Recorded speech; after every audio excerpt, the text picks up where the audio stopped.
সর্বশেষ বিভিন্ন জরিপে জাতীয় নির্বাচনের আগে বড় কোনো জরিপ আর আসবে না।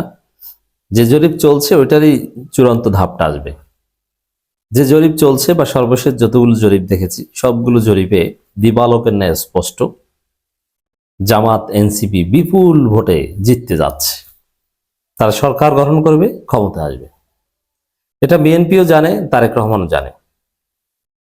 এই জন্য তারা পরাজয়ের ন্যারেটিভ নির্মাণ করছে। এই জরিপ এবং বাস্তবতা সবাই যে টের পাচ্ছে, যার ফলে বিএনপি এখন বলছে যে জামাত নাকি বোরখা পরে ভোট দিয়ে জিতবে। মানে আগে বাগেই বলছে। বলেন আপনি, আর আমাদের মায়েরা বোনেরা বোরখা পরবে, এটাই সত্য, এবং বোরখা পরে মুখ আটকিয়ে ভোট দিতে যাবে, এটাই সত্য, এবং সেই ভোটে জামাত জিতবে, এটাই সত্য। আপনি যতই কান্নাকাটি করেন লাভ নেই। আপনি বাংলাদেশে বোরখা নিষিদ্ধ করতে পারবেন, আপনার পিঠের চামড়া থাকবে না। আমার দেশের নারীরা বোরখা পরবে, মুখ আটকে চলবে। কোন শক্তি, কোন পান্ডা বোরখা নিষিদ্ধ করতে পারবে না। ক্লিয়ার কথা। বোরখা পরেই ভোট দিতে যাওয়া হবে। তো দর্শক,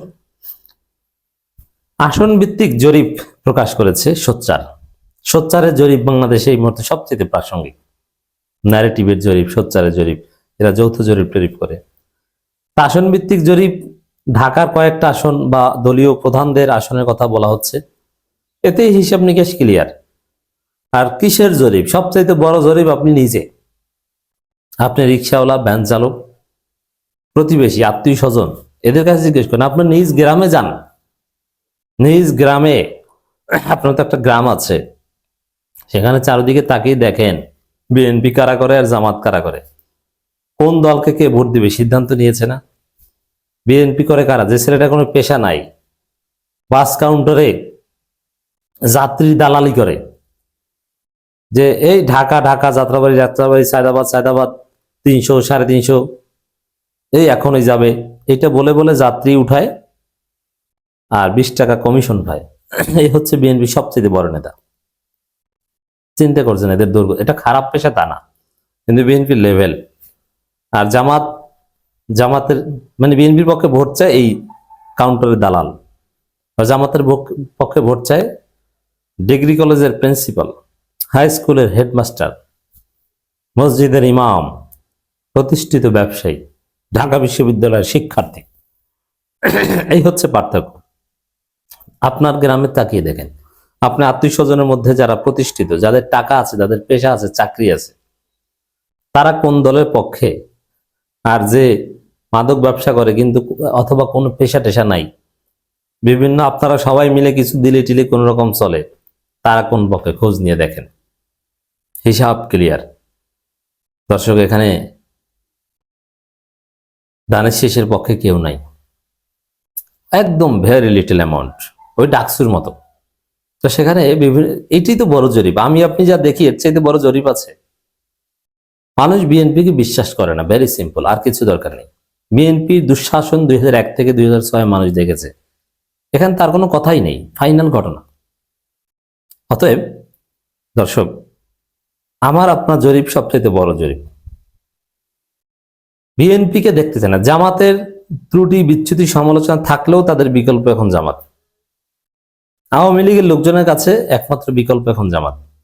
কারণ বিএনপি তাদের উপর যে নির্যাতন করেছে, যে মিথ্যা মামলা দিয়েছে, তাতে তারা বিএনপিকে ভোট দিতে পারে না। বিএনপি তাদের ঘর বাড়ি পুড়িয়েছে, তাদের মাছের ঘের দখল করেছে, তাদের বাগান দখল করেছে, তাদের কাছ থেকে চান্দা খেয়েছে। আর বিএনপি যারা করে, আপনার পাড়া প্রতিবেশী, তাদের চরিত্রটা কি? ক্ষমতা আসলে যে তারা কতটা বেপরোয়া হয়ে উঠবে, এটা সবাই দেখেছে। এই জন্য পুরো জাতি ঐক্যবদ্ধ যে ধানের শীষে ভোট দেওয়া যাবে না। দাঁড়িপাল্লা ভালো লাগুক বা না লাগুক, ভোট এদেরকে দিব। আজকে হিজাবি, নন হিজাবি, সব ধরনের সেলিব্রিটিরা দাঁড়িপাল্লার পক্ষে, তো এরা জিতবে, এটা দিবালোকের স্পষ্ট। এখানে সোচ্চারের একটা জরিপ ক্লিয়ার হিসাব এসেছে। পুরো জরিপ, পুরো 300 আসনের আসন ভিত্তিক জরিপ দরকার নাই, সিম্পল হিসাবই যথেষ্ট। এখানে প্রতিদ্বন্দ্বীর চেয়ে বড় ব্যবধানে এগিয়ে জামাতের আমির, মানে বিএনপির যিনি প্রার্থী তার চাইতে অনেক জামাতের আমির, প্রায় 50% ভোট পাবেন, আর 30% সামথিং ভোট পাবেন বিএনপির প্রার্থী, বিপুল ভোটে এগিয়ে। নাহিদ ইসলাম, তিনিও কয়েক পার্সেন্ট ভোটে এগিয়ে। এবং নাহিদ ইসলামের আসনে বিএনপির যে প্রার্থী, তার নমিনেশন বাতিল হলেও হতে পারে। তিনি এমন আছে যে শেষ মুহূর্তে কোর্টের সিদ্ধান্তে নাহিদ ইসলামের যিনি প্রতিদ্বন্দ্বী সে নির্বাচনই করতে পারবে না, দ্যাট কুড বি। আমি চাই যে না, তিনি নির্বাচন করুক এবং ভোটে হারুক। হাসনাতের মতো ফাঁকা মাঠে গোল দিলেও দিতে পারে, অসম্ভব নয়। কারণ বিএনপির লোকজন এগুলো সবগুলো ঝামেলাস, জাস্ট তথ্য প্রমাণের ঘাটতি। তথ্য প্রমাণ থাকলে কমপক্ষে 50 জন বিএনপি প্রার্থীকে নির্বাচন থেকে সিটকে ফেলে দেওয়া যেত লাথি দিয়ে। হাসনাতের কাছে তথ্য ছিল, মঞ্জুরুল মুন্সি ধরা খেয়েছে, একদম নির্বাচনই করতে পারেনি। এখন হাসনাত ফাঁকা মাঠে গোল দিচ্ছে। আরে নির্বাচনের আগেই তো জামাত এনসিপির বিজয় শুরু হয়ে গেছে। বিএনপি তো পালাতে শুরু করেছে নির্বাচনের আগেই। ওই যে মঞ্জুরুল মুন্সি গেছে জয় বাংলা হয়ে। দর্শক, এই জায়গায় দলীয় প্রধানদের বিষয়টা সোচ্চারে জরিপে যেটা উঠে এসেছে, তাতে আমিরে জামাত বিপুল ভোটে এগিয়ে, কমপক্ষে 15 থেকে 20% ভোটের ব্যবধান এগিয়ে। আর তারেক জিয়া জরিপে এসছে 3% ভোটে এগিয়ে। এই জিনিসটা একটু খেয়াল করেন, আমিরে জামাত প্রায় 15%, কমপক্ষে 15% ভোটে এগিয়ে জরিপে, আর তারেক জিয়া 3% ভোটে এগিয়ে। তো এই 3% বাকি 3 দিনে পাল্টে যেতে পারে। 3% এগিয়ে এখানেও খেলা করবে। জামাতে যারা ভোট দিবে তারা ভোট দিতে যাবে, যারা জামাতের পক্ষে মতামত দিচ্ছে। আর বিএনপির পক্ষে ভোট দিতে অনেকে ভোট দিতে যাবেই না। আবার প্রত্যেকটা সেকেন্ড সুইং ভোটারদের, বা এখনো এই যে 3% এগিয়ে তারেক রহমান, এখানে অনেকে আনডিসাইডেড আছে যে এখনো সিদ্ধান্ত নেয়নি যে কাদেরকে ভোট দিবে। তারা জামাতকে ভোট দিবে এবং তাদের মাধ্যমে ওই 3% মেকআপ হয়ে এস এম খালেদুজ্জামান জিতে যাবেন ঢাকা 17-তে। কিভাবে দেখেন, যারা সুইং ভোটার এখনো সিদ্ধান্ত নেয়নি, তারা কেউ তারেক জিয়াকে ভোট দিবে এটা কল্পনা করবেন না। কারণ সুইং ভোটাররা তারেক জিয়াকে ভোট যারা দিবে এরা অলরেডি সিদ্ধান্ত নিয়ে ফেলেছে। এখনো সিদ্ধান্ত নেয়নি, নির্বাচনের 1-2 দিন আগে সিদ্ধান্ত নিয়ে তারেক জিয়াকে ভোট দিবে। কেন? তারেকের মধ্যে কি আছে? তিনি যে খাম্বা না কি, এটা কি জাতি দেখে নাই? সুইং ভোটাররা কিন্তু অত্যন্ত ক্রিটিক্যাল। ঠিক সেই ক্রিটিক্যাল লোকজন শেষ মুহূর্তে সিদ্ধান্ত নিয়ে পুরনো পরীক্ষিত দুর্নীতিবাজ তারেক জিয়াকে ভোট দিতে পারে না। অতএব তারেক জিয়ার আসনে এস এম খালেদুজ্জামানের ফিক্সড ভোট অলরেডি তারেক রহমানের কাছে 3% বাকি আছে। আর আনডিসাইডেড ভোটার এখনো 10%-এর মতো। ওই 10%-এর মাধ্যমে কমপক্ষে 4% ভোট এস এম খালেদুজ্জামান পাবেন।